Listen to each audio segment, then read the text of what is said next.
Hello and welcome to Shades of Vengeance. On today's episode, we're going back to creative basics with the project paradigm. As always, I am joined by Ed. So, how are you, Ed? I'm good, thank you, Leo. Yourself? Yep. Now, I've got an idea, Ed, but I don't know where to start. I think I need some guidance. Well, some time ago, I came up with this thing called the project paradigm. I didn't do it entirely alone. I don't want to take credit away from Jonathan Lewis, who worked with me to really express it in the way that we do nowadays.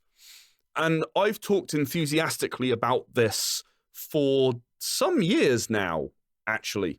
And for me, a project paradigm is perhaps a sentence or even a few words that distills down everything that you want to achieve from your project. And I should start by saying, if you're working in a team, your project paradigm might be different to a teammate's project paradigm to actually evoke the same vision. We've talked a lot about vision in the past. We've talked a lot about the way in which it can vary, but the project paradigm is something that causes a specific emotional reaction to you. So a great example of a project paradigm that's in the public domain, well, maybe not, Snakes on a Plane. It is exactly 100% what that movie is about. Oh, it does what it says on the tin. It does what it says on the tin, indeed. Now, you might argue that that's fairly uncreative when it comes to titling, but everyone knows exactly what that means as a starting point. They understand snakes, and they understand a plane, and they understand the word on. So you can imagine that, and then you have to start thinking about fleshing that out from there. But if you distill down to that, and you understand what it is that you want to achieve with your project, space cowboys, or, you know, I would like to have the history of a science fiction civilization. Your project paradigm can be a really powerful tool for you as you're developing your project. And the reason for that is sort of imagine vision drift. So you start intending something and you start with an idea of what you want to achieve. And over time, it grows and grows and grows. And we talked about this in a previous episode, didn't we? About how your scope can increase. And if you have a project paradigm that's your anchor, you can think carefully about whether this is absolutely necessary to your project paradigm for it to meet what it needs, or if you're maybe going a little bit beyond it, a little bit too far for what you actually want to deliver. So it's something to refer back to. Yes, it is. It's something that should be in front of you for the entire length of time that you're working on your project, really.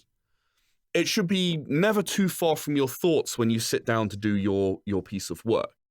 I'm going to go back to the history of a science fiction civilization.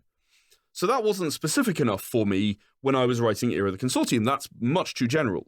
So I went a little further. I said, look, it's the history of a science fiction civilization from when the colony ship lands on the planet through to a convenient endpoint. Now, I realize that I'm stretching the bounds of a sentence a little bit there, but nowhere near as much as you possibly could.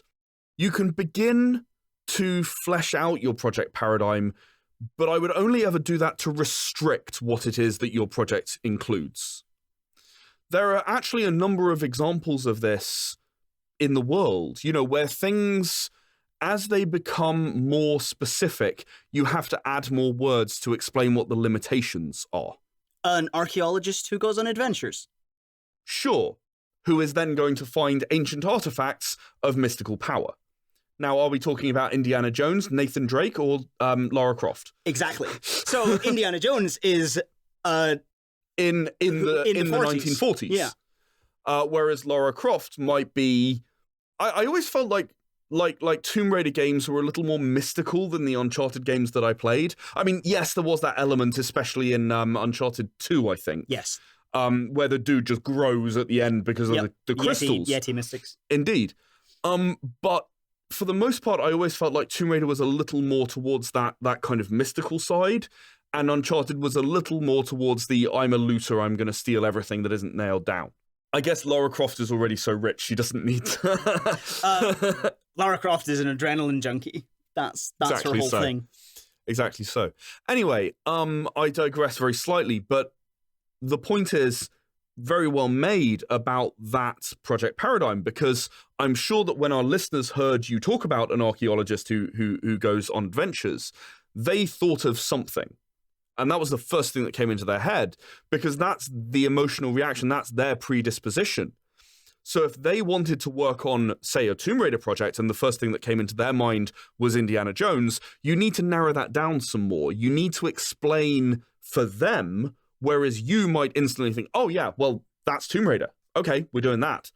They need to have that more focused project paradigm so that their mind goes to the right place when they think about it.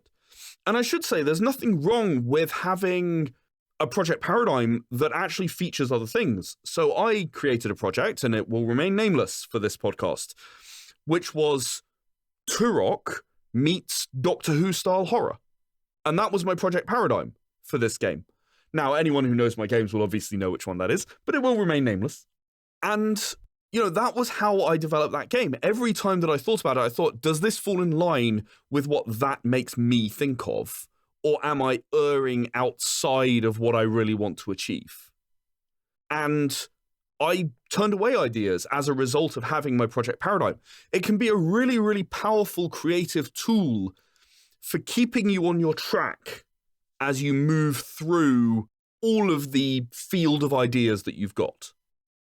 So I've focused. I've tilled my field of ideas, and I've got a bit more focus.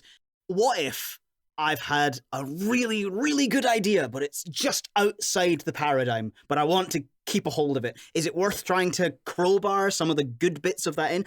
For example, my adventuring archaeologist, Ed, he loves flying. And now I've just kind of thought, oh, what if he's a sky pirate instead? Oh, sky pirates are a good idea. What do I try and build a bit of anti-air aircrafty stuff, or do I go somewhere else? At risk of annoying everyone who thinks sky pirates are a good idea, you're wrong. They're a really bad idea. I think that the project paradigm leaves you opportunity to build out what you want. And a paradigm of my archaeologist who goes on adventures is nice and non-specific. You could very easily add in there an archaeologist sky pirate who goes on adventures, if that's what you'd like to do. I think some of this comes back to what we were talking about timelines and world building. Because I think that the world that grows around this person who's an archaeologist that goes on adventures is really the core of what you need to talk about there, because that is the world that you're building and not necessarily restrictive in order to meet your project paradigm. So you might not even change your project paradigm, because you might instantly say, no, you know what? It is a sky pirate, because that's the thing I think of when I think of an archaeologist going on adventures. I'm a Final Fantasy XII fan. And that might be the thing you think of. So you might not need to build out your project paradigm. You might just want to start specifying bits around it. And that's really the core of what we're talking about here. I'm not talking about anything as formal as a mind map, but what we really are talking about is the project paradigm is the core of what you've got, and everything else grows from it. So if you want to restrict what you're going to deliver, you know it's not going to be a sky pirate, a modern day archaeologist who goes on adventures. You know, I am going to stick to the Nathan Drake, Lara Croft area. I'm a sci-fi guy, so it's definitely not going to be something mystical. Everything's going to be explained.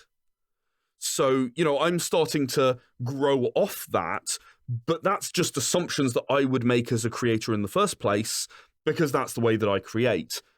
I wouldn't write something that's mystical without specifying it in the project paradigm, because that's not the thing I would immediately think of.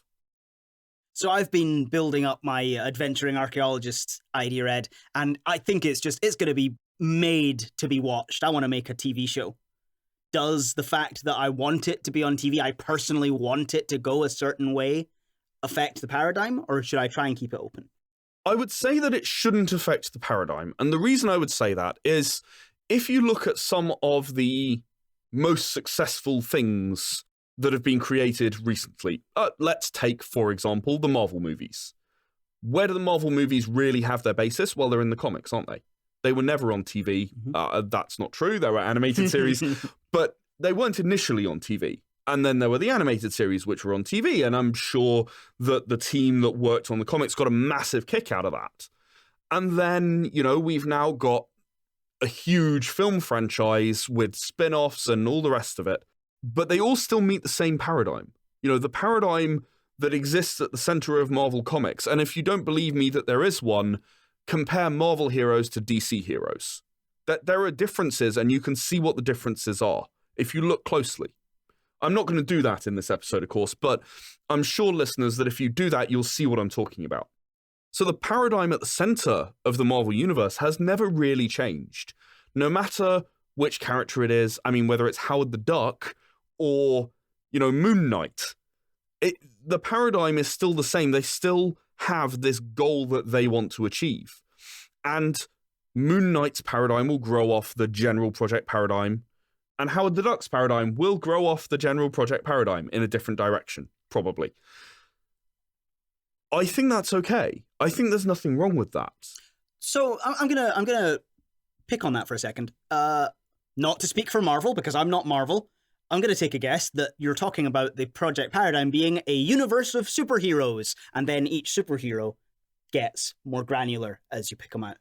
No, I think it is more specific than that. Mm-hmm. And whether they state it specifically as a project paradigm, honestly, I have no idea. I am not placed to do so.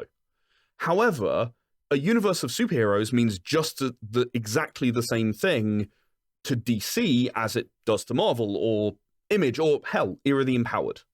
Right? All of those things are a universe of superheroes. My paradigm for Era the Empowered might be a universe of superheroes, but if I wanted anyone else to work on it, I would have to expand that a lot further and be a lot more specific about what that universe of superheroes looks like. Because what I think the universe of superheroes is based on many, many years of consuming a variety of media, of being exposed to the things that I've seen, of writing, of creating, of building, of seeing things that I'm not happy with and wanting to do them my own way. And there's no way that you, for example, could possibly know what it is that I have in mind. There are other writers who I've had to work with, or chosen to work with, but I've had to explain to them what this universe looks like and what makes it different from Marvel and DC. And whether they do it consciously or not, they then go away more informed about their project paradigm. I think one last question. Creators like to create, and I think some ideas are precious. We can be defensive. Should we share our project paradigms more openly? Whether that's with our team or with people when we're promoting a project? Goodness. With your team, unquestionably, yes. You should share your project paradigm. You should make sure they understand. This comes under the vision sharing that we talked about some time ago now. I think that's absolutely vital if you want a project to be a success. Should we share it with other people when we're promoting a project? Well, it's quite likely that your elevator pitch or your tagline are going to be based in your project paradigm. So the chances are you already are. Snakes on a plane, for instance. Snakes on a plane, for instance. Nice circle back. So the chances are you already are sharing your project paradigm. In fact, you are likely sharing your project paradigm, maybe not in a concise way, but every time you open your mouth to talk about your project, you're probably sharing your project paradigm. So yeah, I think you should. And I think that it's a concise way of explaining what it is that you mean. And if you share your project paradigm with people, you go out, listeners, and you say, hey, I'm making this archaeologist who goes on adventures. And they go, oh, Lara Croft. And you're like, no, not quite that. That's fine. Right? That is actually a good thing. And I know it's a thing that causes an instant panic reaction. You see this thing and you think, oh my goodness, that's got the same project paradigm as me. It's the same thing. It's the same project. What am I going to do? It's already been done. It's so much bigger than me. I'm never going to, I give up. That's a very common thought process. I've had to talk people back from that myself. I learned a long time ago not to worry about that. But I've had to talk other creators back from that ledge, as it were, where they're going, oh, well, the project's pointless then. Someone's already done it. There's just no point. if someone says, oh, I know, that's X property, explain why it's not. Not for the person who says it to you particularly, but for yourself, so that you understand better how to explain your project paradigm to other people. Could you also use that as an excuse to make a connection? It's possible. Yeah, absolutely. You ought to be wary in those situations, though, I would say, because I think a lot of those people might be unwilling to let go of their preconception that they had in the first place. And while you might build out the project paradigm for them, they might just build it on top of the preconception they already had. It's Lara Croft, but in the 1940s and a man? Oh, interesting. Exactly so. Yeah. So, that's my recommendation in that situation. So, fight your corner. Use it as a chance to refine your paragraph. Well, that was a bit aggressive. Use it as a chance to refine your understanding of your own creative project. Everything like that is an opportunity for you as a creator, listeners, not necessarily for someone else to criticize what you're doing, but a chance for you to understand why what you're doing is important. And to stay motivated to keep doing it. Absolutely. All right, fantastic. As always, Ed, thank you. I think that's all we've got time for today. If you have any questions, please leave a comment and suggest some more topics for us, because we do love our topics. Hope you enjoyed that. And as always, keep an eye on your paradigms and stay creative.